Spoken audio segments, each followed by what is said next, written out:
Hello बच्चों, स्वागत है आपका एक बार फिर से भारत मार्गदर्शन यूट्यूब चैनल पर। और आज हम फिर से एक नई वीडियो लेकर आए हैं आपके लिए स्टैटिक जीके की, जिसमें टॉप 25 क्वेश्चन आपके लिए होंगे जो विगत परीक्षाओं में पूछे गए क्वेश्चन होंगे। और ये सारे क्वेश्चन सिलेक्टेड और इम्पोर्टेंट क्वेश्चन हैं। और बच्चों, इस क्लास की पीडीएफ आपको हमारे टेलीग्राम ग्रुप भारत मार्गदर्शन पर मिल जाएगी। टेलीग्राम ग्रुप का लिंक बच्चों इस वीडियो के डिस्क्रिप्शन में है। चलते हैं, इस वीडियो को शुरू करते हैं। इस वीडियो का बच्चे क्वेश्चन नंबर फर्स्ट क्या होगा। पहला क्वेश्चन होगा कि तोता ए हिंद के उपनाम से जाने जाते हैं। तोता ए हिंद उपनाम से जाने जाते हैं। पहला ऑप्शन अमीर खुसरो, दूसरा ऑप्शन है मिर्जा गालिब, तीसरा ऑप्शन है जियाउद्दीन वर्नी और फोर्थ है इब्न बतूता। तो इन चारों में से राइट आंसर बताना है क्या होगा। तो बच्चों, इस क्वेश्चन का जो राइट आंसर होगा ऑप्शन नंबर ए होगा अमीर खुसरो। अमीर खुसरो इस क्वेश्चन का राइट आंसर हो जाएगा। ये क्वेश्चन बच्चों कई बार एग्जाम में पूछा गया है। इसी प्रकार ऑप्शन बी जो है मिर्जा गालिब, बच्चों ये गज़ल के लिए जाने जाते हैं। ठीक है, गज़ल के लिए बहुत प्रसिद्ध व्यक्ति हैं मिर्जा गालिब। तो बढ़ते हैं नेक्स्ट क्वेश्चन की ओर। नेक्स्ट क्वेश्चन है question number two. Question number two है कि वेदों की ओर लौटो का नारा किसने दिया था। वेदों की ओर लौटो का नारा किसने दिया था। तो पहला ऑप्शन है ब्रह्म समाज, दूसरा है आर्य समाज, तीसरा है प्रार्थना समाज और फोर्थ है देव समाज। इन चारों में से इस क्वेश्चन का जो राइट आंसर बनेगा, इसका राइट आंसर होगा आर्य समाज। बच्चों, आर्य समाज ने वेदों की ओर लौटो का नारा दिया था। इसी प्रकार पूछ लेता है कि आर्य समाज के संस्थापक कौन थे। तो आपको ध्यान रखना है स्वामी दयानंद सरस्वती। ठीक है, दयानंद सरस्वती का नाम आपको ध्यान रखना है। इन्होंने आर्य समाज की स्थापना की थी। और ये कब की थी तो ध्यान रखना है 1875 ईस्वी में। ठीक है, वेदों की ओर लौटो का नारा भी दयानंद सरस्वती कह सकते हैं हम, या आर्य समाज कह सकते हैं, इन्होंने दिया था। ठीक है, और आर्य समाज की स्थापना 1875 ईस्वी में हुई थी। नेक्स्ट क्वेश्चन की ओर देखते हैं क्या है क्वेश्चन नंबर तीन। क्वेश्चन नंबर तीन है कि कुचिपुड़ी नृत्य कला शैली किस राज्य से संबंधित मानी जाती है। पहला ऑप्शन है उड़ीसा से, दूसरा केरल से, तीसरा आंध्र प्रदेश, फोर्थ है तमिलनाडु। तो कुचिपुड़ी की नृत्य कला शैली जो है बच्चों, ये किस राज्य से संबंधित मानी जाती है। तो इसका राइट आंसर होगा आंध्र प्रदेश। आंध्र प्रदेश की कला नृत्य शैली कुचिपुड़ी है। ऑप्शन सी इस क्वेश्चन का राइट आंसर है, आंध्र प्रदेश। इसी प्रकार बच्चों, तमिलनाडु की जो लोक नृत्य कला शैली है वह भरतनाट्यम है। आपको ध्यान रखना है कि भरतनाट्यम कहाँ का लोक नृत्य है। तो तमिलनाडु का लोक नृत्य है भरतनाट्यम। इसी प्रकार केरल का पूछ लेता है बच्चों। तो केरल का जो लोक नृत्य है वह कथकली है। कथकली केरल का लोक नृत्य है। और केरल की जो राजकीय भाषा है वहाँ की वह मलयालम है। ये क्वेश्चन भी एग्जाम में कई बार पूछा जाता है, मलयालम। ठीक है, मलयालम वहाँ की राजकीय भाषा है केरल की। तो कुचिपुड़ी नृत्य कला शैली कहाँ की है, आंध्र प्रदेश की है। तमिलनाडु की भरतनाट्यम है, केरल की कथकली है और केरल की राजकीय भाषा मलयालम है। ठीक है, बढ़ते हैं नेक्स्ट क्वेश्चन की ओर। नेक्स्ट क्वेश्चन है question number four. Question number four है कि यामुनी कृष्णमूर्ति का संबंध किस शास्त्रीय नृत्य से है। यामुनी कृष्णमूर्ति का संबंध किस शास्त्रीय नृत्य से है। पहला ऑप्शन भरतनाट्यम है, दूसरा है कथकली, तीसरा है ओडिसी, फोर्थ है कथक। तो इन चारों में से इस क्वेश्चन का जो राइट आंसर है वह है ऑप्शन ए भरतनाट्यम। भरतनाट्यम बच्चों, ऑप्शन ए इस क्वेश्चन का राइट आंसर हो जाएगा। और ये काफ़ी इंपॉर्टेंट क्वेश्चन है एग्जाम के पॉइंट ऑफ व्यू से। और आपको पता है, अभी मैंने बताया है कि भरतनाट्यम तमिलनाडु का लोक नृत्य है। तमिलनाडु का लोक नृत्य भरतनाट्यम है, ये भी आपको ध्यान रखना है। इसी प्रकार कथकली केरल का लोक नृत्य है। ठीक है, कथक बच्चों जो है ये उत्तर प्रदेश, राजस्थान या हम नॉर्थ इंडिया यानी उत्तर भारत का भी लोक नृत्य से बोल सकते हैं। उत्तर भारत का जो लोक नृत्य है कथक है। और बिरजू महाराज का जो संबंध है बच्चों लोक कथक से है। ये भी काफ़ी बार एग्जाम में पूछा जाता है कि बिरजू महाराज का संबंध किस से है। तो बिरजू महाराज का संबंध जो है बच्चों कथक से है। काफ़ी इंपॉर्टेंट क्वेश्चन है, एक बार फिर से रिपीट करेंगे। यामुनी कृष्णमूर्ति का संबंध किससे है तो भरतनाट्यम से है। भरतनाट्यम तमिलनाडु का लोक नृत्य है। कथकली केरल का लोक नृत्य है। कथक उत्तर प्रदेश, राजस्थान या उत्तर भारत का लोक नृत्य है। और कथक जो है इनसे बिरजू महाराज से संबंधित है। नेक्स्ट क्वेश्चन देखते हैं, क्वेश्चन नंबर 5। क्वेश्चन नंबर 5 क्या है बच्चों, काफ़ी इंपॉर्टेंट क्वेश्चन है क्वेश्चन नंबर 5 भी, कि रंगोली भारत के किस क्षेत्र की प्रमुख लोक कला शैली है। रंगोली भारत के किस क्षेत्र की प्रमुख लोक कला शैली है। पहला ऑप्शन है गुजरात की, दूसरा महाराष्ट्र, तीसरा है राजस्थान, फोर्थ है छत्तीसगढ़। तो क्वेश्चन नंबर 5 का जो राइट आंसर होगा वह होगा option number B, Maharashtra. Maharashtra बच्चों, इस क्वेश्चन का राइट आंसर हो जाएगा महाराष्ट्र। बढ़ते हैं नेक्स्ट क्वेश्चन की ओर। नेक्स्ट क्वेश्चन है क्वेश्चन नंबर 6। ये भी इंपॉर्टेंट क्वेश्चन है बच्चों काफ़ी ज़्यादा, कि इकेबाना किसका जापानी रूप है। इकेबाना किसका जापानी रूप है। तो पहला ऑप्शन आधुनिक चित्रकारी का, दूसरा है युद्ध कला का, तीसरा ऑप्शन है फूलों की सजावट का, फोर्थ है कृषि की विधि का। ठीक है, तो इन चारों में से इसका जो राइट आंसर है बच्चों वह है फूलों की सजावट का। इकेबाना जो जापानी रूप है ये फूलों की सजावट से संबंधित है, तो ऑप्शन सी इस क्वेश्चन का राइट आंसर है। नेक्स्ट क्वेश्चन देखते हैं, क्वेश्चन नंबर 7। क्वेश्चन नंबर 7 क्या है बच्चों, की हिंदुस्तानी संगीत का सर्वाधिक प्राचीन घराना है। हिंदुस्तानी संगीत का सर्वाधिक प्राचीन घराना कौन सा है। पहला ऑप्शन है ग्वालियर घराना, दूसरा है आगरा घराना, तीसरा है लखनऊ घराना, फोर्थ है जयपुर घराना। इन चारों में से इस क्वेश्चन का जो राइट आंसर है वह है ग्वालियर घराना। ऑप्शन ए इस क्वेश्चन का राइट आंसर बन जाएगा। नेक्स्ट क्वेश्चन देखते हैं, क्वेश्चन नंबर 8। क्वेश्चन नंबर 8 क्या है बच्चों, कि प्राचीनतम हिंदुस्तानी गायन शैली है। जो प्राचीनतम हिंदुस्तानी गायन शैली है वह कौन सी है। तो पहला ऑप्शन है गजल, दूसरा है ध्रुपद, तीसरा ऑप्शन है ठुमरी, फोर्थ है इनमें से कोई नहीं। तो बच्चों जो प्राचीनतम समय था हिंदुस्तान का उसमें क्या चीज़ गाया जाता था। तो इसका राइट आंसर है ऑप्शन बी, ध्रुपद। ध्रुपद जो है बच्चों सबसे प्राचीन हिंदुस्तानी गायन शैली है, तो इसका राइट आंसर ऑप्शन बी हो जाएगा। नेक्स्ट क्वेश्चन देखते हैं, काफ़ी अच्छे क्वेश्चन है बच्चों आज की इस वीडियो में, तो इस वीडियो को आप ध्यान से देखें। तो क्वेश्चन नंबर 9 है, सबसे प्राचीन वाद्य यंत्र निम्नलिखित में से कौन सा है। सबसे प्राचीन वाद्य यंत्र निम्नलिखित में से कौन सा है। पहला ऑप्शन है सितार, दूसरा ऑप्शन है तबला, तीसरा है सरोद, फोर्थ है बीणा। तो इन चारों में से इस क्वेश्चन का जो राइट आंसर है वह है बीणा। बीणा जो है बच्चों सबसे प्राचीन वाद्य यंत्र है। ऑप्शन नंबर डी इस क्वेश्चन का राइट आंसर है, और ये क्वेश्चन बहुत ही ज़्यादा इंपॉर्टेंट क्वेश्चन है एग्जाम के पॉइंट ऑफ व्यू से। नेक्स्ट क्वेश्चन है क्वेश्चन नंबर 10।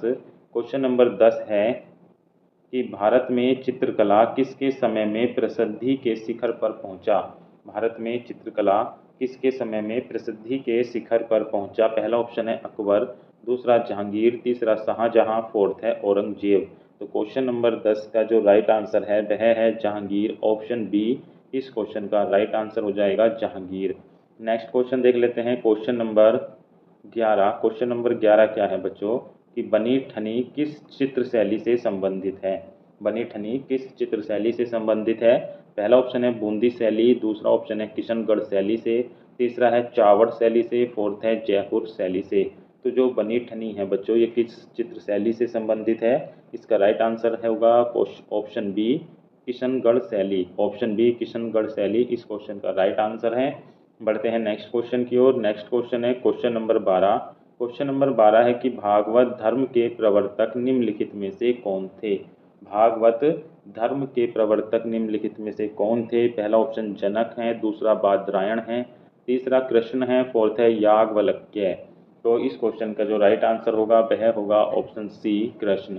कृष्ण जो थे बच्चों ये भागवत धर्म के प्रवर्तक माने जाते हैं। ऑप्शन नंबर सी इस क्वेश्चन का राइट आंसर है।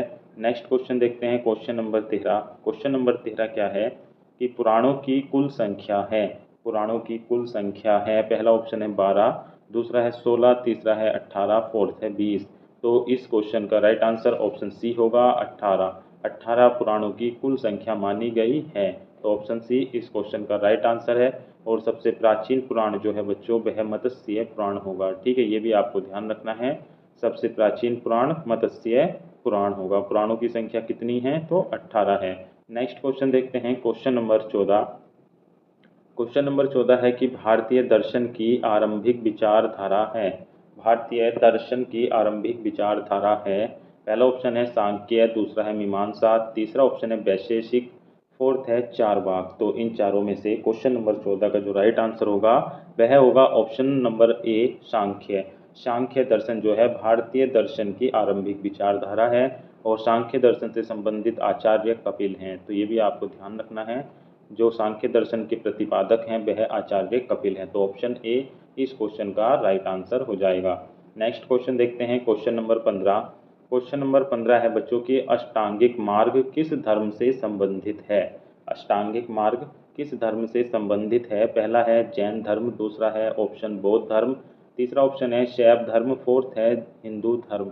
तो अष्टांगिक मार्ग जो है बच्चों किस धर्म से संबंधित है, इसका राइट आंसर होगा ऑप्शन बी बौद्ध धर्म से। बौद्ध धर्म ऑप्शन बी इस क्वेश्चन का राइट आंसर हो जाएगा। नेक्स्ट क्वेश्चन है क्वेश्चन नंबर 16। क्वेश्चन नंबर 16 क्या है कि ओणम किस राज्य का प्रमुख त्योहार है। ओणम जो है बच्चों किस राज्य का प्रमुख त्योहार है। पहला ऑप्शन है पश्चिम बंगाल, दूसरा केरल है, तीसरा कर्नाटक है, फोर्थ तमिलनाडु है। तो जो बच्चों ओणम है ये केरल राज्य का प्रमुख त्योहार है। ठीक है, ओणम जो है केरल राज्य का प्रमुख त्योहार है और जो केरल की राजकीय भाषा है अभी मैंने इसी वीडियो में ऊपर बताई थी, क्या है बच्चों, केरल की राजकीय भाषा तो मलयालम है। ये भी बहुत ज़्यादा इम्पोर्टेंट क्वेश्चन है, मलयालम। और वहाँ का जो लोक नृत्य है आपको पता होगा, केरल का जो लोक नृत्य है बच्चों क्या है, तो लोक नृत्य कथकली है। ये भी आपको ध्यान रखना है, केरल का जो लोक नृत्य है कथकली है और राजकीय भाषा मलयालम है और ओणम जो है ये वहाँ का केरल का त्योहार है। तो ऑप्शन बी इस क्वेश्चन का ये राइट आंसर होगा और ये काफ़ी इंपॉर्टेंट क्वेश्चन बन जाता है एग्जाम के पॉइंट ऑफ व्यू से। नेक्स्ट क्वेश्चन देखते हैं, क्वेश्चन नंबर 17। क्वेश्चन नंबर 17 है कि पुरी में रथ यात्रा किसके सम्मान में निकाली जाती है। पुरी में रथ यात्रा, पुरी जो है बच्चों ये उड़ीसा में पड़ता है। ठीक है, ये भी आपको ध्यान रखना है, उड़ीसा में स्थित है पुरी। वहाँ पर रथ यात्रा किनके सम्मान में निकाली जाती है। पहला ऑप्शन है भगवान राम के, दूसरा है भगवान विष्णु के, तीसरा ऑप्शन है भगवान जगन्नाथ के, फोर्थ है भगवान शिव के। तो इस क्वेश्चन का जो राइट आंसर है ऑप्शन नंबर सी है, भगवान जगन्नाथ के सम्मान में पुरी में रथ यात्रा निकाली जाती है। ऑप्शन सी इस क्वेश्चन का राइट आंसर हो जाएगा। नेक्स्ट क्वेश्चन देखते हैं, क्वेश्चन नंबर 18 की क्या है, क्वेश्चन नंबर 18 कि सप्त रथ मंदिर कहाँ अवस्थित है। सप्त रथ मंदिर कहाँ अवस्थित है। पहला ऑप्शन महाबलीपुरम में, दूसरा ऑप्शन है कांचीपुरम, तीसरा है मदुरै और फोर्थ ऑप्शन है पुरी में। तो बच्चों जो सप्त रथ मंदिर है ये महाबलीपुरम में स्थित है। ऑप्शन नंबर ए इस क्वेश्चन का राइट आंसर हो जाएगा। नेक्स्ट क्वेश्चन है क्वेश्चन नंबर 19। क्वेश्चन नंबर 19 क्या है कि श्रवणबेल गोला में गोमतेश्वर की मूर्ति का निर्माण किसने कराया। श्रवणबेल गोला में गोमतेश्वर की मूर्ति का निर्माण किसने कराया। पहला ऑप्शन है चंद्रगुप्त मौर्य, दूसरा है खारबेल, तीसरा ऑप्शन है अमोघ वर्ष, फोर्थ है चामुंड राय। तो क्वेश्चन नंबर 19 का जो राइट आंसर है वह है ऑप्शन डी चामुंड राय। चामुंड राय ने श्रवणबेल गोला में गोमतेश्वर की मूर्ति का निर्माण कराया, जो कि बच्चों ये कर्नाटक राज्य में है। ये भी आपको ध्यान रखना है कि श्रवणबेल गोला जो स्थान है ये कर्नाटक राज्य में स्थित है, जहाँ पर गोमतेश्वर की मूर्ति है और इसका निर्माण चामुंड राय ने कराया था। नेक्स्ट क्वेश्चन है क्वेश्चन नंबर 20। क्वेश्चन नंबर 20 क्या है कि प्रख्यात सांस्कृतिक केंद्र भारत भवन स्थित है। वेरी इंपॉर्टेंट क्वेश्चन है बच्चों, इस क्वेश्चन में काफ़ी बच्चे कंफ्यूज होते हैं कि भारत भवन कहाँ स्थित है। पहला ऑप्शन नई दिल्ली में, दूसरा है लखनऊ में, तीसरा ऑप्शन है भोपाल में और फोर्थ है पटना में। तो इस क्वेश्चन का जो राइट आंसर है वह है ऑप्शन सी भोपाल में। भोपाल इस क्वेश्चन का राइट आंसर हो जाएगा। पढ़ते हैं नेक्स्ट क्वेश्चन की ओर। नेक्स्ट क्वेश्चन है क्वेश्चन नंबर 21। 21 क्वेश्चन क्या है बच्चों कि उज्जैन का प्राचीन काल में क्या नाम था। उज्जैन का प्राचीन काल में क्या नाम था। पहला ऑप्शन है तक्षशिला, दूसरा है अवंतिका, तीसरा ऑप्शन है इंद्रप्रस्थ, फोर्थ है इनमें से कोई नहीं। तो बच्चों जो उज्जैन का प्राचीन काल में नाम था वह अवंतिका था। ऑप्शन बी इस क्वेश्चन का राइट आंसर है। उज्जैन का प्राचीन नाम अवंतिका है। ये क्वेश्चन बहुत ज़्यादा इम्पोर्टेंट है, ये कई बार एग्जाम में पूछा गया है, तो ये आगे भी एग्जाम में पूछा जाएगा। नेक्स्ट क्वेश्चन देखते हैं क्वेश्चन नंबर 22 क्वेश्चन है कि प्रख्यात बोरोबुदुर का बौद्ध स्तूप स्थित है। ठीक है, प्रख्यात बोरोबुदुर मंदिर है बच्चों वहाँ का बौद्ध स्तूप स्थित है? कहाँ पर स्थित है? पहला ऑप्शन है जावा में, दूसरा है सुमात्रा में, तीसरा ऑप्शन है जापान में, फोर्थ ऑप्शन है नेपाल में। तो क्वेश्चन नंबर 22 का जो राइट आंसर ऑप्शन ए है जावा में। ठीक है, जावा एक स्थान का नाम है, वहाँ पर ये बोरोबुदुर का बौद्ध स्तूप स्थित है। ऑप्शन ए राइट हो जाएगा।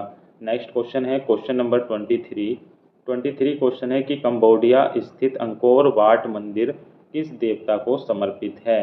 कंबोडिया स्थित अंगकोर वाट मंदिर किस देवता को समर्पित है? पहला ऑप्शन है विष्णु को, दूसरा है सूर्य को, तीसरा है शिव, फोर्थ है गणेश। तो क्वेश्चन नंबर 23 का जो राइट आंसर बनेगा वह बनेगा ऑप्शन ए विष्णु को।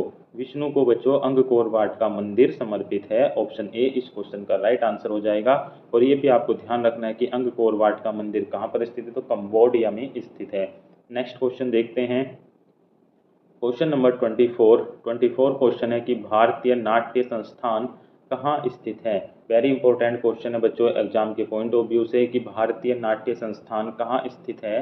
पहला ऑप्शन है नई दिल्ली में, दूसरा है लखनऊ में, तीसरा ऑप्शन है भोपाल में, फोर्थ है पुणे में। तो क्वेश्चन नंबर 24 का जो राइट आंसर है ऑप्शन ऑप्शन बच्चों कौन सा होगा? इसका राइट आंसर ए होगा नई दिल्ली। नई दिल्ली इस क्वेश्चन का राइट आंसर हो जाएगा। और इस वीडियो का बच्चों लास्ट क्वेश्चन है क्वेश्चन नंबर 25 क्वेश्चन है कि राष्ट्रीय साक्षरता मिशन की शुरुआत कब हुई थी? पहला ऑप्शन है 1985 में, दूसरा ऑप्शन है 1986, तीसरा है 1987 में, फोर्थ है 1988 में। तो बच्चों आज की ये वीडियो जो थी टॉप 25 क्वेश्चन की थी, जो कि हमने बहुत ही कम समय में क्वेश्चन कंप्लीट किए हैं। और इस क्लास की पीडीएफ आपको हमारे टेलीग्राम ग्रुप में मिल जाएगी। वहाँ टेलीग्राम ग्रुप का लिंक इस वीडियो के डिस्क्रिप्शन में है, वहाँ पर सभी क्लासेस की पीडीएफ अपलोड कर दी गई हैं। और बच्चों वीडियो आपको कैसी लगी कमेंट कर ज़रूर बताएं और इस चैनल को सब्सक्राइब करें और वीडियो को लाइक करें। आपका लाइक हमारे लिए बहुत ज़्यादा महत्वपूर्ण होता है। और इस क्वेश्चन का जो राइट आंसर है वह है 1988 ऑप्शन डी। ऑप्शन डी इस क्वेश्चन का राइट आंसर है कि राष्ट्रीय साक्षरता मिशन की शुरुआत कब हुई है? तो 1988 में हुई है। तो बच्चों आज की वीडियो के लिए इतना ही। धन्यवाद। जय हिंद।